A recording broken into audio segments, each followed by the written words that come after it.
Yeah, the party is on. In the party zone. Yeah, the party is on. In the party zone. Yeah, the party zone. What's up, party people? It's the Party Zone, a podcast about life through the lens of party. I'm your host, Chad, and in this episode, we're talking to Me Time, a DJ, teacher, and community organizer who's got it going on. She's got tons of fabulous things to say about hot party topics like representation, free water, the myth of DJ meritocracy, and privilege on the dance floor. I think you'll like it. It's a wicked conversation full of practical insights for everybody, whether you're an organizer, a DJ, or a plain old party person. You'll get wrapped up in this because Me Time is just so damn eloquent. Can I say damn? I said it. For context, this was recorded in the summer of 2020 when the first wave of widespread BLM protests was shaking the world. And it's no surprise that the topics are still pointedly relevant. So while we ain't back in the clubs yet, listening to DJs and grinding ourselves into a sweaty trance, consider this essential listening for hashtag working on yourself, and let's do things right when the world gets on pause, shall we?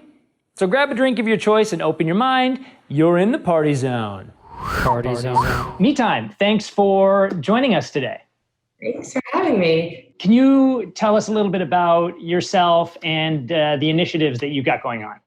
First and foremost, I'm a DJ, but I really see my role being more of a community mobilizer who really believes in the power of dance music as a catalyst for social change. I think a lot of the dynamics that are reflected in the world are also reflected on the dance floor, and we can take a lot of lessons from those. So I have a number of different initiatives that have spurred out of my mission to create safer dance floors. So I run two different events. One is called Everybody, which focuses on celebrating moderation, sobriety, and creating a safer space for all bodies to move freely. And then I also have another initiative called Bay Switch, which is an all feminized and non-binary collective. And we throw events in the city for everyone that celebrate bass and fire. So I collaborate with Crimson Fire's show, who you may have seen at the Burning Man Conclave. They do incredible fire performances. So we create this kind of witchy experience that has an all bass witch lineup and all bass witch performers. And then last year I saw that there was sort of a gap in providing inclusive education for people to get into DJing. So I started Selecta School, where I teach all levels of DJs through a lens of, again, creating a safer learning environment, especially for marginalized people who often don't have access to equipment and knowledge and feeling safe in those spaces.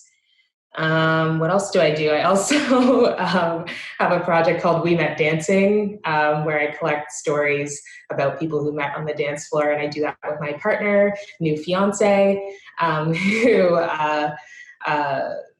we met on the dance floor, and we realized that there's a lot of people who have that story. So we've been doing a brunch and boogie during quarantine as a way to kind of have a different vibe, a brunch dance vibe from our kitchen while we cook and join other people in their intimate homes. So, I think that's all I work on. That is a lengthy resume. Exactly. Well, congrats on getting fiancéed.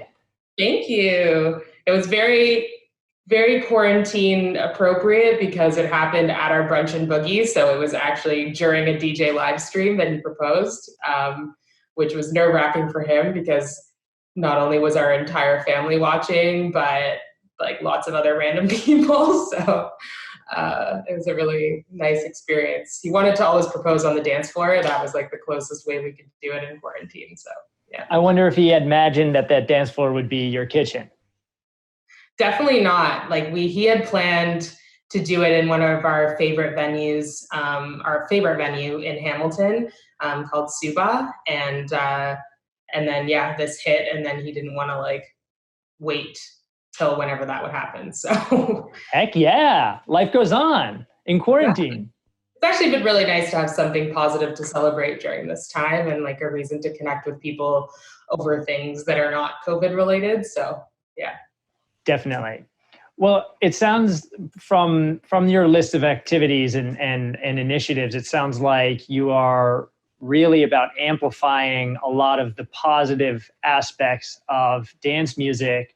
And I'm curious, what got you into dance music, and why did you choose it as a vehicle for so much energy, and how do you see it being able to make social change? Yeah, I mean, I didn't really listen to dance music growing up. I was like a kind of indie kid in like middle school and high school. And then I went to Montreal, which is like, I think probably the epicenter of electronic music in Canada, and just immediately got sucked into it and just was overwhelmed by the energy and positivity created on the dance floor and how many people I met through that. And, I just had so many positive experiences through that. And then also married with some negative experiences and just feeling frustrated that when, especially women or feminized people wanted to just have fun and be able to let loose on the dance floor, they're being confronted with harassment and just like generally feeling unsafe. And so, yeah, I mean, I just started to see both how the dance floor to me is sort of this space where different cultures, different people, different ideas are kind of like vibrating, and there's a lot of like collective energy created. And then also relating back to like the history of where this music comes from, and the fact that it is, comes from a place of like protest and wanting to create safer spaces for people who were not safe at that time.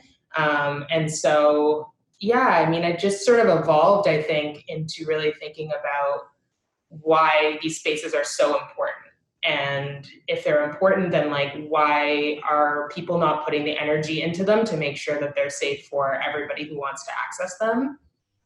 And so, yeah, it's just kind of been a natural evolution to continue to like pull that thread and unravel it and see, what are the things that make these spaces so magical? Like, what is that vibe that everyone talks about? Like, how do you achieve that for everyone who's there?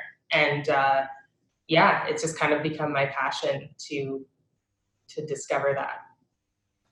Yeah, what is the vibe? What makes a vibe? What like you've been doing some research and some experiments with that type of stuff. Like, what is the vibe? What makes the vibe? Yeah, I mean, I think the vibe comes from a few different places. I think obviously music creates a vibe.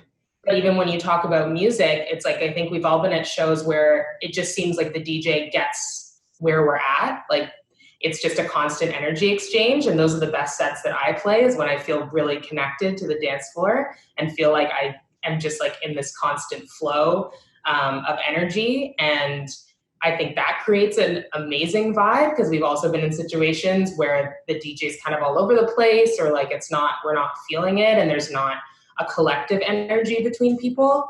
And, for me, I do think that vibe is also created by the organizers and what their values and their mission is from the beginning. Like, is your mission just to have people get as fucked up as possible and just like have this rager? And that's one kind of vibe that might be great for some people and not for others. Is it a vibe where, you're trying to, create a safer space that everyone feels like they matter. They're not just like a number or a ticket or a price. Like they're actually contributing to it, because at the end of the day, an empty dance floor has no vibe. So it's the people on it that create that. And then it's like, to me, it's how you take care of those people and make them feel like they matter in the experience. That's so interesting. That makes me think of something you said in another interview about rules, and I'm curious about your perspective on this as an organizer of events, as well as a DJ, as well as a participant. Is how do you enforce rules of safety that have to do with basic like respect and equality? Like you said something like, you can't just put up a sign that says no racism and then expect that it'll work. Like, how do you enforce rules, or how would you approach even enforcing rules as an organizer, or as a participant? Yeah, I think just in shifting, I always shift in my head the idea of rules versus like values. There is a beauty in the autonomy of a dance floor where there are no rules and like you can be whoever you want to be. And I think as soon as you put up rules, the more important thing is like how you define those things. So I think, what I've said before is like, if you put up a sign that says no racism, it's not like someone who is holding some prejudice is going to walk into the space and be like, oh shit, like I wanted to, be prejudiced and now I can't, whatever. It's like a lot of people don't know what their actions are that actually are affecting other people. So I come from more of like a value standpoint of like from point zero, from the ground up of when I'm organizing events, like my values are my roadmap. It's like, if I'm trying to create safety, like for who and why, like how am I prioritizing that? And that goes through every single place that I have to make a decision. It refers back to those values. So, how am I choosing who I work with? How am I choosing what venues I engage with, the security that I have, even where I promote my events, like how I disseminate that knowledge to other people, how I write about my events, what photos I put up about my events. Like we're very selective even of just like, not putting up stuff that's like potentially not reflective of the vibe that we want people to engage with, because it's always going to happen anyway. And it's not necessarily about muting it, but it's just like not about encouraging behavior that maybe like we don't want to promote about our event. So yeah, and then having a very distinct plan for how to prevent and how to recognize and respond to things that don't meet our values. And so it becomes a much larger process than I think just saying like, oh, I want to throw a party. And a lot more responsibility that you take on. And I think people have varying levels of how much they want to engage with that.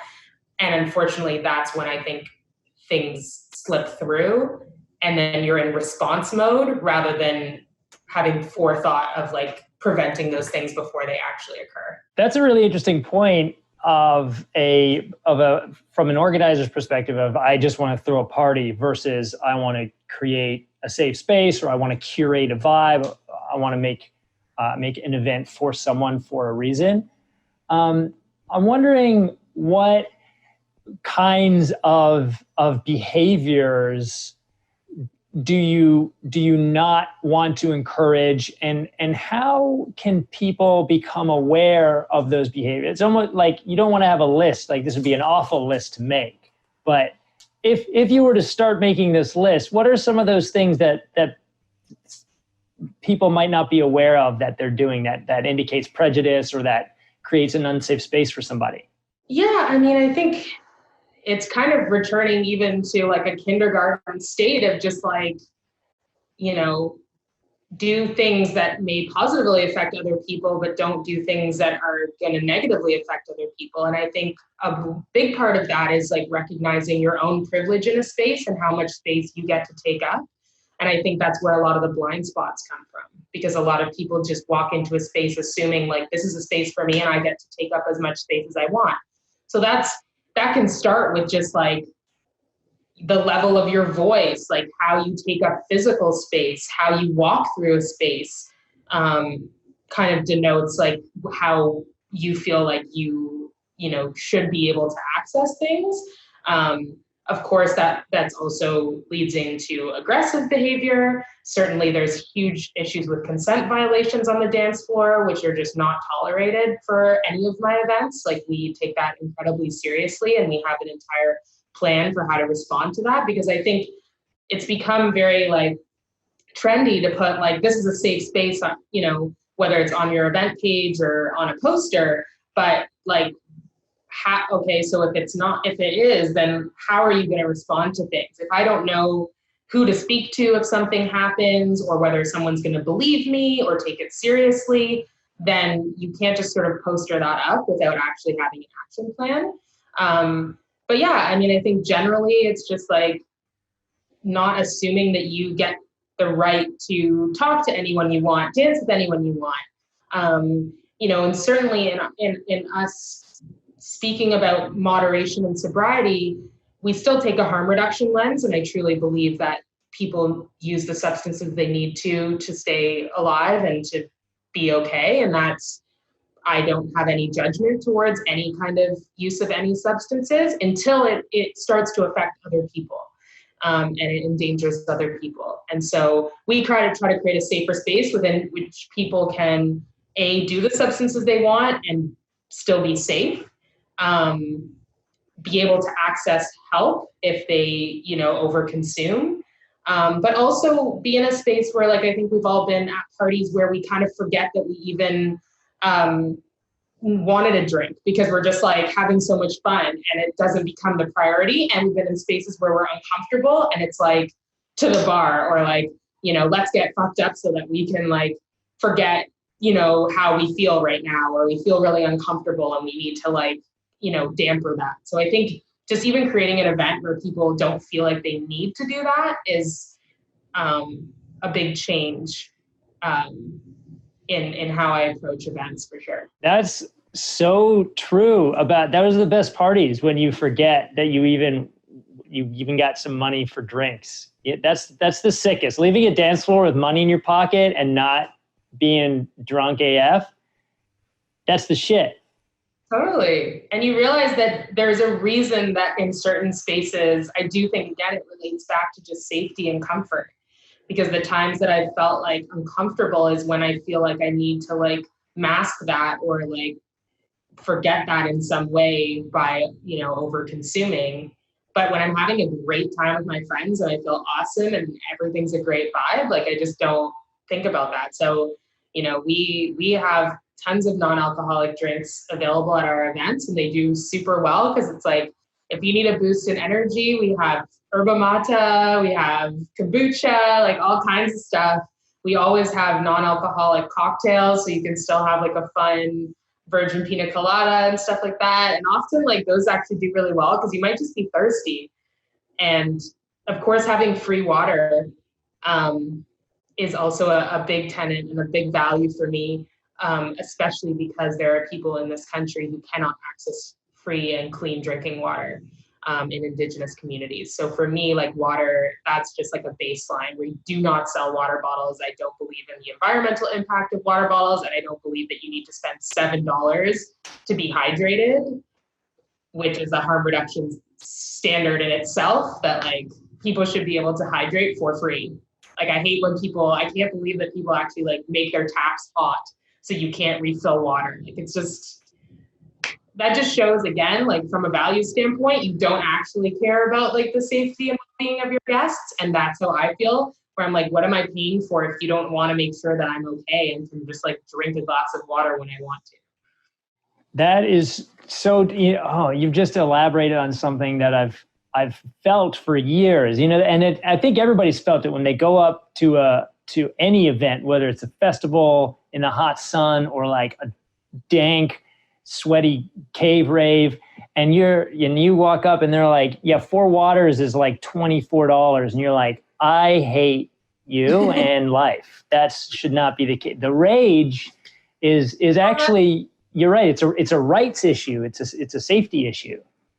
And often that's when you're like, well, it's like $5 for a water or $5 for a beer. Like maybe I'll just have another beer that you maybe didn't need because you're already dehydrated or whatever. Like it just makes people I don't think there should ever be a decision between whether you should have a glass of water. I don't think there's any time when like your body isn't like, I would love a glass of water right now.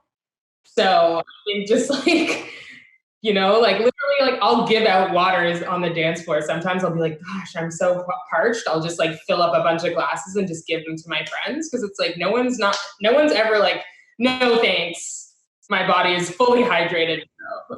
That's so true. If you've got water on the dance floor and you're giving it out, you are Santa Claus meets Oprah meets Ellen. Like you are the king, you are the queen, you are the higher being on that floor.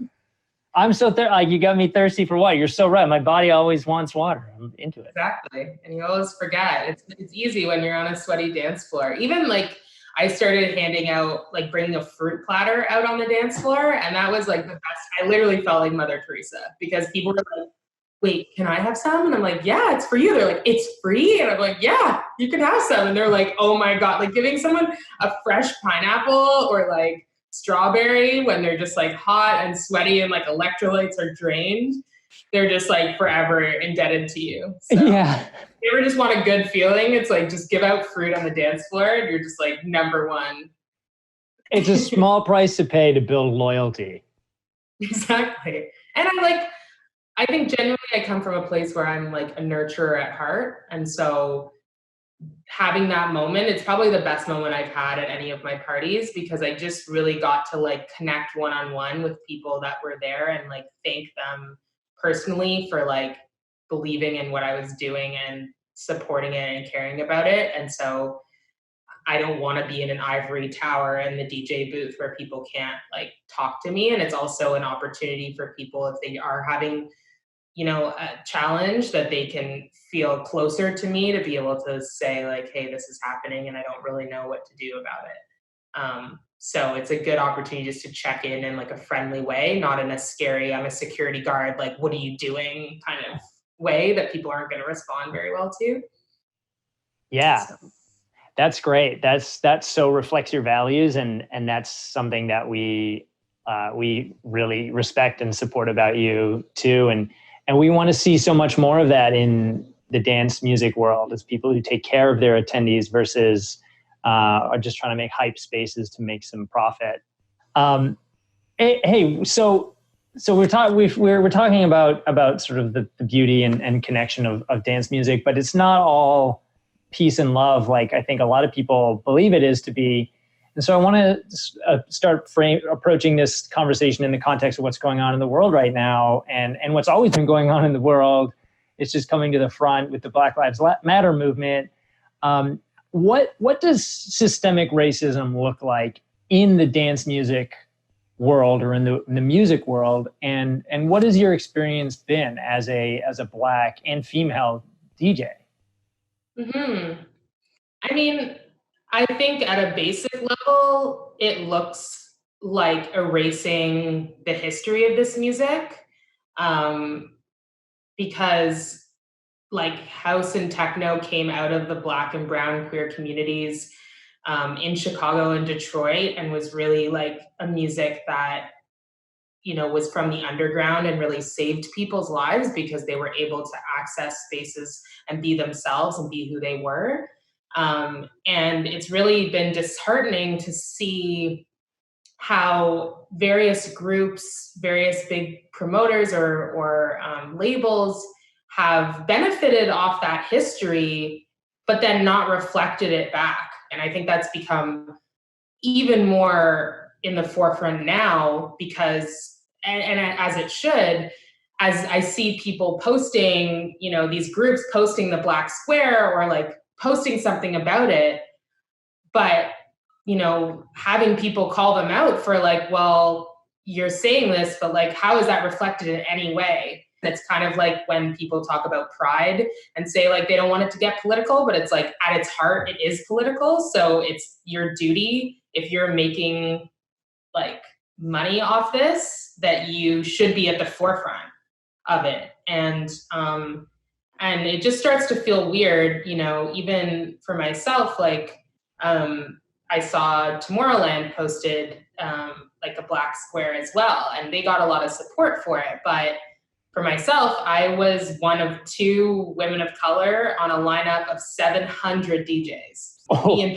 And so it's like, well, what's the point of then posting that when you're not at all reflecting that in like the representation on your lineups? And like before, leading up to that point and after, all of their lineups have been white men, like all of their virtual live streams. And it's just so frustrating because it's like, well, don't even bother like posting anything about Black Lives Matter, because like you're not actually part of the solution or doing anything to really push us forward as you should be if you're like a leader in the space. So I think that's, you know, a big one for me is really seeing people take that to heart and seeing like true action through what you're doing, not lip service. And then I think similar to the safety on dance floors, like I think that it's important that, you represent people who you also want to see in your audience. I notice a lot of like times people edit like their party videos to include as much diversity as they can, but I know from a fact of seeing the crowd, that's not the way it looked like. And I do think that if you don't see someone who looks like you behind the decks, I think you don't think that you matter as much, and you don't think that you could even achieve that. You could be there. And I know through my experience of becoming a DJ, like I pretty much didn't see very few women, and very few women of color, very few basically non-men or non-white men DJing. And so like, it doesn't even occur to you, if you don't see someone who looks like you just don't even think that you're allowed to do that. And that's, if you've never thought that to yourself, if you've never looked at a profession and thought, I don't know if I'm allowed to do that, or I'll be accepted, or I'll make it, then you're like in a pretty privileged position. Because I think across the board, people feel that way in so many different industries where they just don't think that they belong. And I think that flows through to my experience with just a lot of microaggressions that I've experienced in people questioning whether I was like DJing next, like having to prove that I was the one coming on next and not like a groupie trying to get backstage. Tons of microaggressions from sound techs and people trying to like adjust my levels or like kind of explain things to me that I don't need to be explained. So yeah, I mean, I think there's a lot of work still to be done, especially because I do think it's like can be very covert, and a lot of people don't really believe that it's real and will kind of retort with like, well, like music is music, DJs are DJs, like we don't see color, we don't see gender, like anything like that. And I'm like, well, then why don't you see more diversity on lineups? Like if it was literally just like a fair game for everyone who wanted to get into this, then it would represent the same demographics of the people attending the events. And that's certainly not the case. And that even speaks to your point about where this was born. The genesis of this type of music is by people who were being oppressed by society and needed a safe place. And the very people who developed it are not even seeing themselves in the scene. Totally. Well, and I refer back to your great video at Movement, where it was just so funny that like no one really defined what techno was except for like these older Black women, like everyone was just kind of like was really struggling with how to explain it and didn't really know the history, even though they're in like the birthplace of techno, which I think is very telling. And I do think that happens in a lot of areas, especially as it relates to Black culture, is that we erase the history of where this came from and create a new story. And so people don't even know what they're listening to or what they're supporting because it's so far from what its original source was. And yeah, I mean, I hope that again, these like groups who do benefit off that and off that music, like start to just recognize the history and educate people on that. The songs that they're playing, like if you listen to the lyrics, like you can hear, if you listen to like a Frankie Knuckles song or any of the music from that time, you can hear what was happening. But I think it's very easy to lose that in just like party, vibe or whatever. And for anyone who's listening, we're going to release a longer version of this on audio. Me Time's talking about this video that we did at Party News where we interviewed people in Movement to ask them what the difference is between house and techno. And what's interesting about that video is, you're right, Me Time, is that the people who had the most knowledge were people of color. There were Black, a group of Black ladies and one man, and then there was a brown-skinned guy near the end with curly hair up in a bun, and he also had it nailed down. And it's just so funny to see that video doesn't have great representation too. I mean, when Black Lives Matter started really hitting the streets recently, I went through a reckoning as well, and really looked at the channel, and I really was aware of my own presentation, and thought about my life, and I thought, well, holy shit, how are we doing representation on party news? And I looked at the content from the festivals. It's like, holy shit, most of the people in that video were white. And I don't know if it was a selection bias because white people talk to white people. I mean, there was a percentage. I'm glad that there was a representation in there, but it was nowhere near half, and it was nowhere near the honor state of shouting out to where that music came from. And so, I'm very aware and becoming more aware of how we go out into the world and experience the dance music scene, because it is very white. There are a lot of white people in the majority of these big festivals. And which is interesting because if you whenever I look at old videos, especially from Chicago or Detroit or places in the States, I'm just floored because it's an amazing throbbing dance floor of mostly Black and brown bodies, and I think about the fact that that's not my experience here. Yeah. And it's just weird. I don't exactly know why that is. And I think you've hit the nail on the head in terms of I think people are really scared of being racist or whatever, and kind of shy away from that. But just having those kinds of reflections for yourself about who am I asking expertise from? Who am I, who do I go for my leadership? Even Ryan and I were talking about have we ever had a Black teacher or tutor or someone who's providing us knowledge?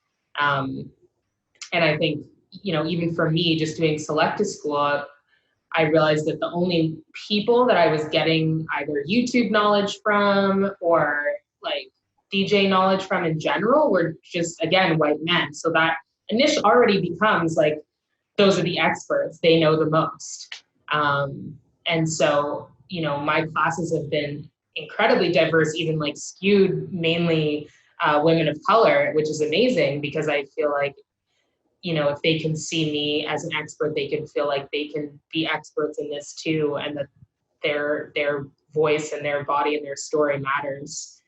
And yeah, I just think where we're getting our news from, how we're accessing knowledge, who we're following, who's influencing our life.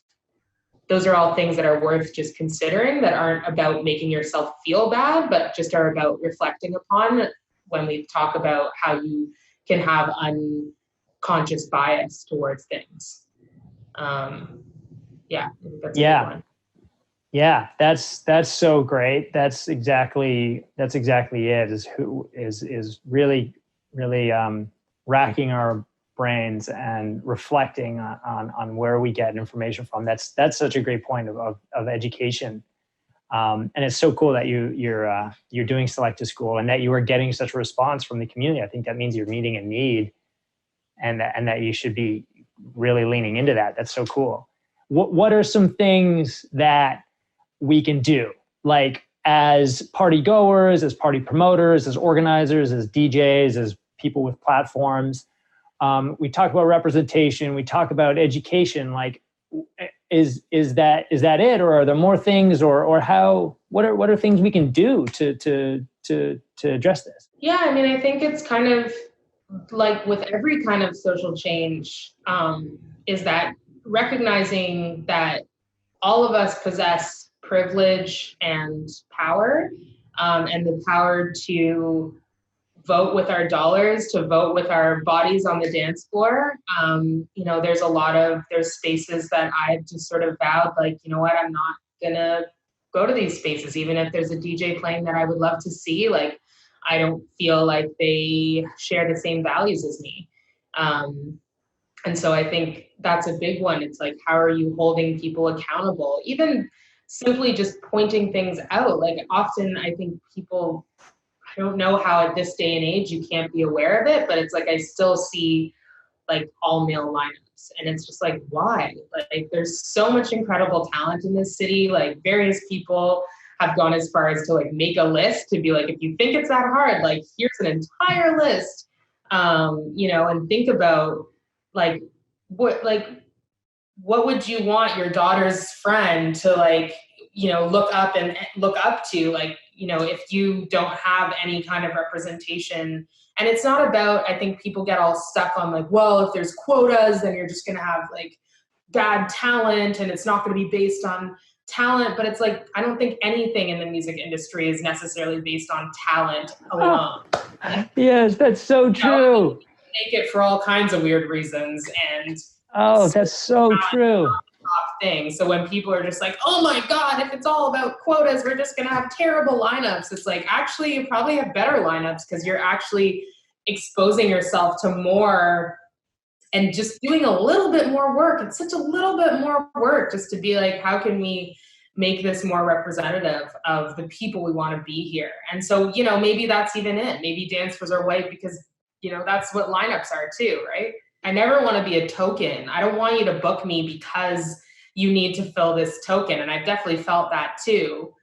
But I'm also pretty fucking talented. So like, maybe in just at least doing the search, you'll discover people who are really talented and who deserve a spotlight, but who don't have all the connections to get there. And I remember in my, there was like a little mini doc made about Tomorrowland. And, there's just all kinds of like horribly misogynistic comments on the YouTube video, as happens on the internet. But a lot of people are just like, well, she said, women should be given opportunities, like you have to earn it. And it's like, again, like, does everybody in power really earn what they have? Or is it like a series of like luck and connections that get people where they are? So I think it's like pretty naive to think that, that nobody gets an extra hand up, and, you can get into deep conversations about privilege of who has a head start in any area, and especially in DJing for sure. Like, there's a lot of people that just will have a different kind of access and be taken seriously. And I've always felt like there was a higher standard, sort of like, well, prove what you can do. Like, we'll see if you're, you're pretty good for a girl or something like that, right? So, again, you just move in different ways depending on how much space you think you can take up. Yeah, you're speaking so much truth here about the existing power system and how there is no meritocracy to begin with, and therefore the system is made up. Therefore, we can make the system whatever we want it to be. And I think the idea of a quota is not that crazy. It might be a great stopgap until we just start incorporating it into our vision of diversity anyway. You've given me, and hopefully people listening, a good reframe for values versus rules. Quota is not a rule. Quota is a value. Yeah. Like representations of value. Totally. And I think, again, it's like who you give a seat at the table, because you could just have a blind spot. I don't think anyone sets out to like create a bad time. I don't think people are inherently like, organizers are just like evil and just don't care. Maybe some are, but like, you just don't care. I think it's just like, if your entire organizing committee or collective, are all of the same, demographic, then you could be having blind spots where you're like, wow, I never thought about safety. I mean, I did a program in Berlin where I was gathered together with 18 other change makers from around the world to ideate on dance music and ways that we could change it for the better. And it was interesting how across the board, we were all from different places, but we all had very similar values in that. But I had to really break down to our hosts, this like German telecom, what it was really like for me like all of the questions, I basically broke it down in all the questions I have to ask myself before I go out. And I said, just ask yourself, like, how many of these questions do you ask? Do you look in the mirror and ask, like, if what you're wearing is going to incite harassment? Or do you, consider your route there, whether you should take a cab or whether you should walk? Like, do you, are you really worried about finding your friends? Do you have to keep an eye on your drink the whole time? Like, there's just like a myriad of things where it's like, wow, if your list is like this short and you're just like, put a shirt on, go have a great time, no worries in the world, that's a very different experience for people where, I mean, the list of questions I came up with went on and on and on and on and on, of things that I'm not even conscious necessarily that I'm thinking about, but they're very present in my mind when I'm like just trying to have a good time. So, again, those questions might not come up to you if it's just you and your friends and like you've never had to ask yourself that. And so, again, I think that's just like making sure you have a seat at the table. Again, not a tokenistic, seat or a seat that's just for visibility, but a seat where you're actually like, I want to hear your experience so that I can reflect in my values and in how I organize this event, that like people like you and you will feel like you're a part of this. That is too real. That is so useful. I think like I really needed to hear that. Throwing on a shirt and going out versus running through a gamut of questions is they are very different experiences. And I'm really, we're so thankful for you sharing that level of detail and your experience with this, with these issues. Where are you going to, what's next for you? I don't know, where are you going? What's coming up for you next in this, ain't going no place. Where's kitchen to the bedroom to the living room? What's next for you as a tour de force? I've sort of very quickly become an expert in throwing virtual events. It kind of was a natural transition, as I'm sure many people have had to make. But so I'm basically just working on launching a virtual events consultancy and agency for talent and for creativity and strategy and technical know-how on just like how people can rethink whether they have to cancel events or even just find opportunities that they may have not had across, the various divides. It's actually, being able to have this new world has actually opened some doors. So I've been consulting on a number of different events and just trying to help people reach their audiences. So we continue to do that and to innovate within this space for all of the events that I've been doing. And it's been incredibly rewarding and just something positive to connect us during this time. So, I'll be continuing to do that. And I have just a number of other creative projects in music and in theater that I'm working towards at the moment. So just trying to keep positive and busy, but at the same time, just recognize that we're, in a sort of collective traumatic time in many, many ways. And so, the best thing I've been doing is also just honoring my own energy, protecting that, helping my mental health in ways that I can, which recently has been kind of disconnecting from social media, which is really the best thing that I've done. And I very much encourage it for anyone who's feeling just like kind of overwhelmed. You can feel guilty about it at first that you're not like staying connected, but I've actually had more meaningful connections by being able to have Zoom calls like this and like texting and emails, but not have to consume the onslaught of like information that's out there right now and opinions and everything. Controlling that flow a little bit is really, really helpful and allows you, I think, to focus inwards a bit more. So definitely advocating for that, just to stay safe and sane during this time. Yeah, that's really great advice. Yeah, I think a lot of people have fallen into various traps in the labyrinth. And avoiding social media sounds like a really productive one. I'm going to give that one a shot as I post this on social media. Well, honestly, I mean, there's still people that I haven't fully sort of deleted. Like, I'll still sort of seek out certain content, and, I've still seen some of your posts and stuff, and I'll still sort of visit pages. Kind of like my mom, sees my Instagram as like a website that she goes to check every day. So I'm taking more of like a mom stance on what is this person up to?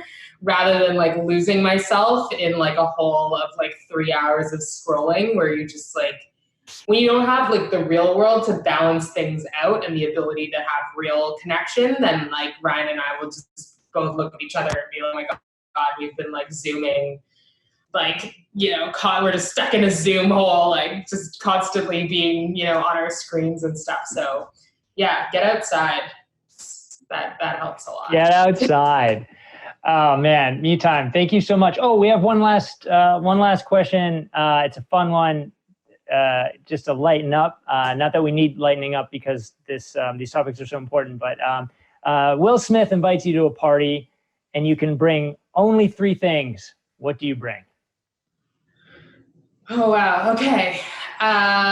Number 1, I would bring my CD copy of Big Willie Style, because I'm a closeted huge fan of Will Smith, and Ryan and I, you can now cut to the footage of Ryan and I rapping to Y'all Know, which we did at the beginning of quarantine, where we were